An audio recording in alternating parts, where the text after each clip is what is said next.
नमस्कार बच्चों, BA second year की क्लास में सभी का स्वागत है। हम तुम्हारे कोर्स में संस्कृत साहित्य का इतिहास जो है वो विद्यमान है। हम उसी का आज अध्ययन करेंगे। तो जो महाकाव्य हैं, ऐतिहासिक काव्य सहित जो महाकाव्य हैं उसका आज हम यहाँ अध्ययन करेंगे। संस्कृत में काव्य साहित्य को मुख्य रूप से दो भागों में बांटा गया है, दृश्य काव्य और श्रव्य काव्य। श्रव्य काव्य जैसा कि हम सभी जानते हैं कि सुन करके ही जिनका रसास्वादन किया जा सकता है, और दृश्य काव्य जैसे देख करके जिनको। तो जो दृश्य काव्य है उसमें तो नाटक आदि जो 10 रूपक और 20 उपरूपक आदि जो हैं वो सब आते हैं।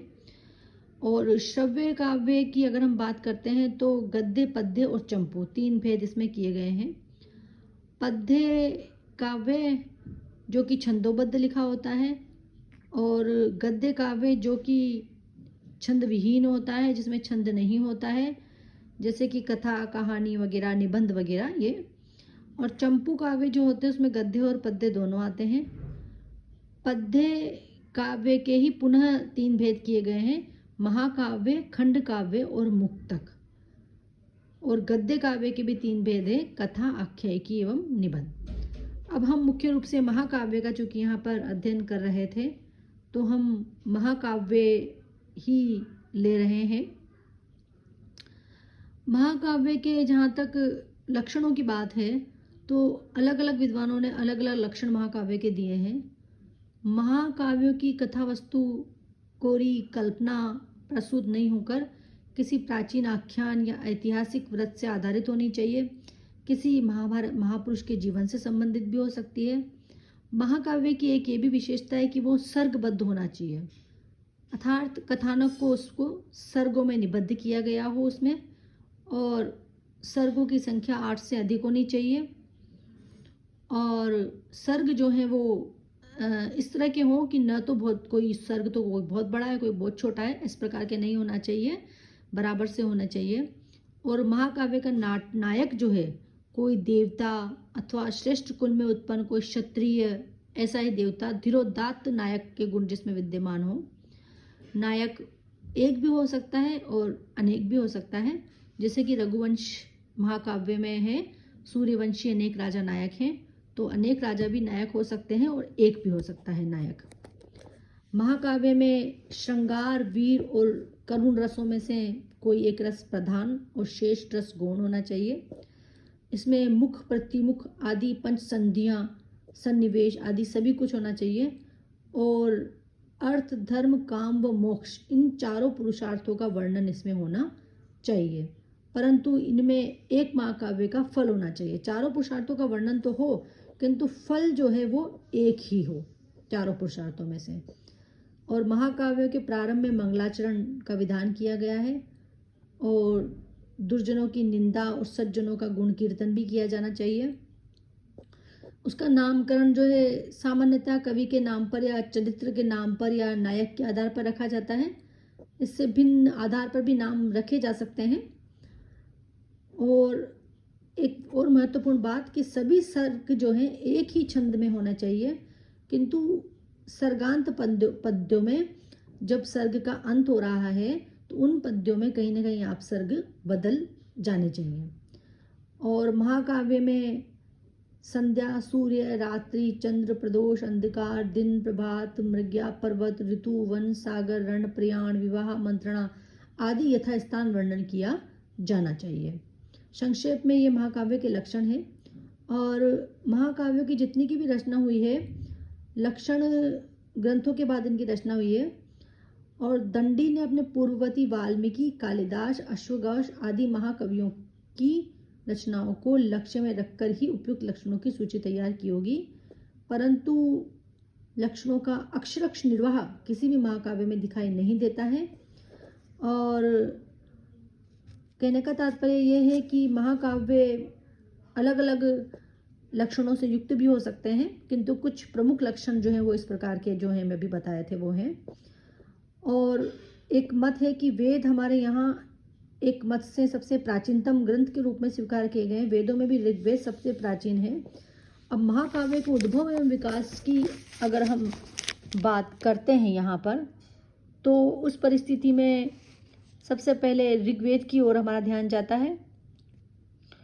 और विद्वानों की दृष्टि में वेदों का अध्ययन करके लिखा है कि ऋग्वेद में कतिपय स्थल से प्राप्त होते हैं जहाँ मंत्र तथा ऋषि की वाणी में काव्य प्रतिभा दृष्टिगत होती है। तो माना जा सकता है कि महाकाव्य की उत्पत्ति कब हुई और सर्वप्रथम कौन सा महाकाव्य लिखा गया, ठीक ठीक बताना तो संभव नहीं है, बहुत कठिन है। किंतु फिर भी संस्कृत साहित्य में महाकाव्य की विकास परंपरा में संस्कृत व्याकरण के जो मुनित्रय हैं, वाणिनि, वररुचि और पतंजलि का स्थान अत्यंत महत्वपूर्ण है। आचार्य रुद्रभट्ट द्वारा लिखा गया काव्यालंकार सूत्र के टीकाकार नाभि साधु ने पाणिनि द्वारा रचित 2 महाकाव्य जाम्बवती विजय और पाताल विजय, उन्होंने 2 महाकाव्य बताए जो कि पाणिनि ने लिखे थे, जाम्बवती विजय और पाताल विजय। विद्वानों का मत है कि ये दोनों काव्य वस्तुतः एक हैं, इनके नाम भिन्न भिन्न हैं। ये ग्रंथ वर्तमान में तो हमें मिले नहीं हैं, लेकिन इनका परिचय अनेक ग्रंथों से प्राप्त होता है। और क्षेमेंद्र ने पाणिनि के छंदों की भी अत्यंत प्रशंसा की है। इस प्रकार से कहा जाए तो ये सबसे पहले महाकाव्य माने जा सकते हैं। इसके बाद भी पतंजलि के जो दूसरे कंसवध, बलिवध, इस प्रकार से वहीं पर वररुचि काव्य ने वासुदत्ता, सुमनोत्रा आदि काव्य जो लिखे गए हैं वो माने गए हैं सबसे प्राचीन काव्य, और यहीं से इसकी शुरुआत मानी गई है। काव्यों की शुरुआत, महाकाव्य की शुरुआत यहीं से मानी गई है। सबसे प्राचीन परंपरा में जो कि सिद्ध और मान्य है, अश्वघोष का नाम आता है। और संस्कृत महाकाव्यों की अजस्र परंपरा में अश्वघोष का अत्यंत महत्वपूर्ण है और उनका स्थान जो है संस्कृत के बौद्ध कवियों में सबसे ऊंचा है।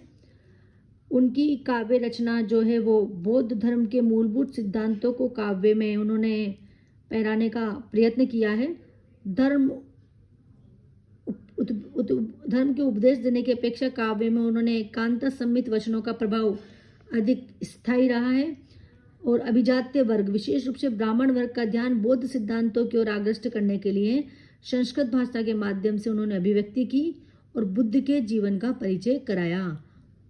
उनकी जो रचनाएं थी वो अलंकृत शैली की थी और बाह्य आडंबरों से बचकर कवि वाल्मीकि द्वारा अपनाई गई सरल भाषा को उन्होंने अपनाया अपने काव्य में और उन्होंने अपने जो है काव्यों की रचना की।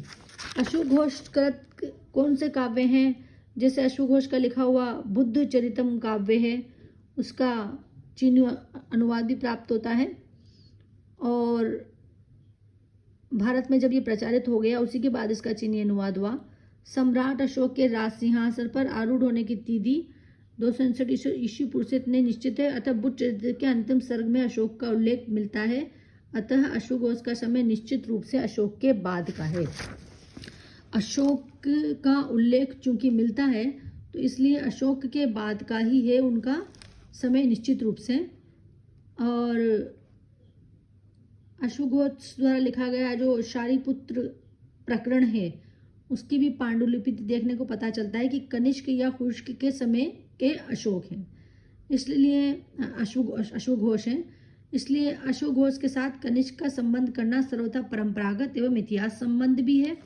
तो ये उनका स्थिति जीवन काल थोड़ा सा कहाँ वो रहे, किस प्रकार से उनका ये था अश्वघोष का। अब अगर हम उनके काव्य की बात करते हैं तो बुद्ध चरितम जो उनका लिखा हुआ सबसे प्रसिद्ध महाकाव्य है जिसमें भगवान बुद्ध का चरित्र बताया गया है और चीनी यात्री इत्सिंग पूर्णतः परिचित थे वो उससे। बुद्ध चरित्र 28 सर्गों में उपलब्ध है और इसकी उत्कृष्टता एवं महत्ता का सबसे बड़ा प्रमाण यह है कि इसका सम्मान केवल भारत में न होकर विदेशों में भी इसका अध्ययन बड़े गौरव के साथ किया जाता है। विदेशों में भी इसकी उपयोगिता एवं महत्ता की मुक्त कंठ से प्रशंसा की जाती है। तो बुद्ध चरित्र जो है न केवल भारत में बल्कि भारत के बाहर भी इसको चीन भाषा में तो अनुवाद हुआ है और इसके अलावा अन्य जगहों पर भी इसको अध्ययन किया जाता है।